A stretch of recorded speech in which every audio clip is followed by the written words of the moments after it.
வணக்கம் அன்பு மக்களே, உங்களுக்காக இன்று கோவை மாவட்டம் அன்னூர் மேட்டுப்பாளையம் நெடுஞ்சாலையில் இருந்து 200 மீட்டர் மட்டுமே டிடிசிபி அப்ரூவ்ட் சைட் விற்பனைக்கு படைக்கின்றோம்.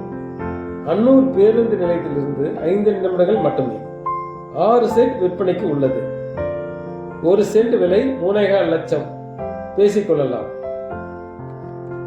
மக்களே, மேட்டுப்பாளையம் பஸ் நிறுத்தத்தில் இருந்து 15 கிலோமீட்டர், காரமடை 15 கிலோமீட்டர், கோவை மாவட்டம் 30 கிலோமீட்டரே உள்ளது. அதாவது 40 அடி ரோட்டின் அருகிலேயே இந்த சைட் உள்ளது. வாருங்கள், பாருங்கள். இன்வெஸ்ட்மெண்ட்டுக்காக இந்த சைட்டை வாங்கிக் கொள்ளுங்கள். வணக்கம்.